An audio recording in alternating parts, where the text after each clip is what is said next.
We just had each other. Humans are the most highly social primates ever to walk the earth. We bond and form relationships far more complex than any other primate.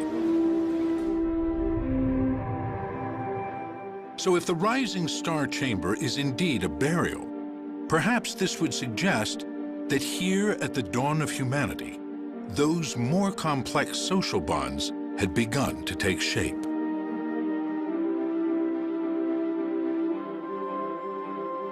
This possibility will generate fierce debate as other scientists weigh in.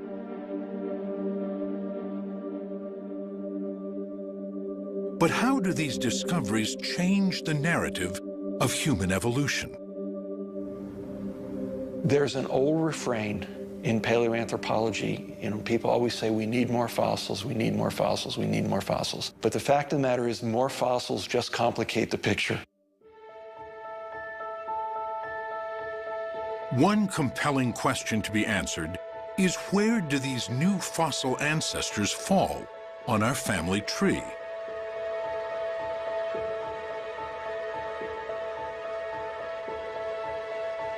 Dating the fossils is proving to be difficult and complex. It will take time. The thing that's hard about it is we don't know how old those fossils are. And we can tell what they look like because we have so many of them. But if they're 3,000 years old, or if they're 3 million years old, it's going to mean a very different thing for how it changes our understanding of human evolution. Because we have a date, things are a little clearer with the Malapa finds. At 1.97 million years old, most scientists believe Sediba is too late to be a direct ancestor of ours. Our genus Homo was already established by the time Sediba came along.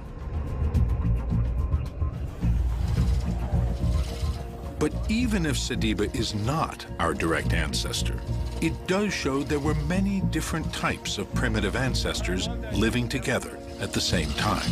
Okay, yeah, keep on.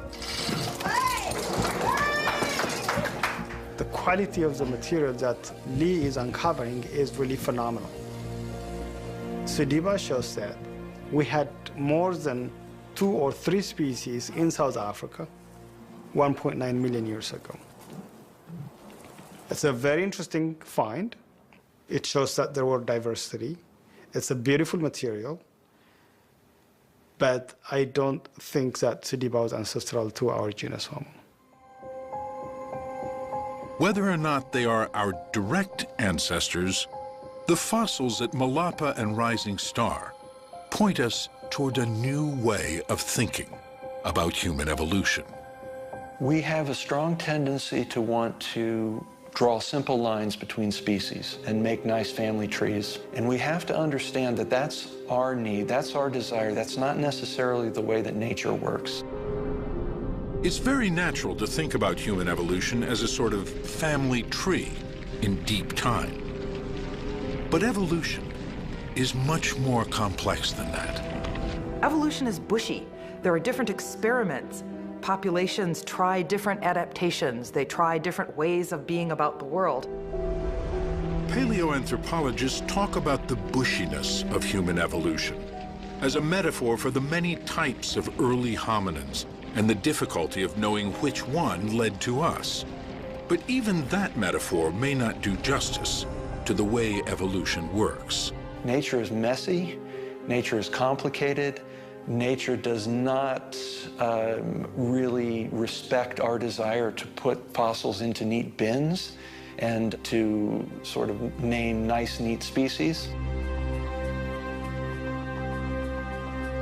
Both Sediba and Naledi have a mosaic of Australopith and Homo features.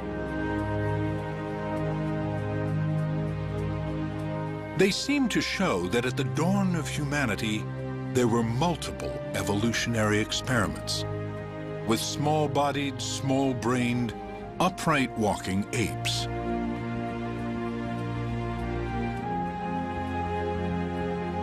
Scientists now know some of these varieties of late Australopith and early Homo live together at the same time.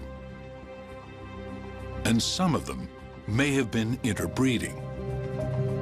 These aren't fully formed species, and there's a lot of interbreeding between these groups. Some adaptive features are evolving in one group, other adaptive features are evolving in other groups, and by interbreeding, those are coming together. And if that's the case, we may never be able to draw neat lines between any of these groups and later Homo. Perhaps now we need a new metaphor to help us understand our evolution. One that expresses better the dynamic and fluid nature of it. Now, perhaps the best metaphor is a braided stream. And that's brought on by discovery of these mosaic hominids like Naledi, Sediba, and others. They're showing us there's lots of experiments going on. Some of these evolutionary experiments died out. Others came together and interbred. The ebb and flow of genes through these groups was probably so complex that we may have to give up hope of discovering a simple linear evolution. So imagine in your mind a glacier in the top of a valley, and what happens is as it melts, it creates many, many rivulets, and some of them are large and some are small, and they all move off down the valley. And almost inevitably, at the end of that valley is going to be a lake, of which some, maybe the majority, but not all, are contributing to. I think we have to begin looking at these species we're finding as almost individual channels in a braided stream. It's clear they have something to do with the in-population, and that's us, the billions of human beings alive today. But it's hard to tell which one's the most responsible for us being here.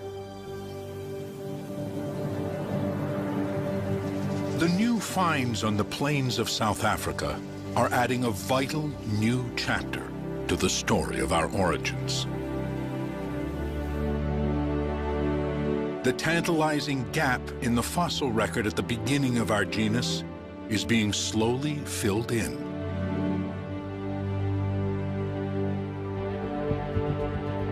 Finally, there is light at the dawn of humanity.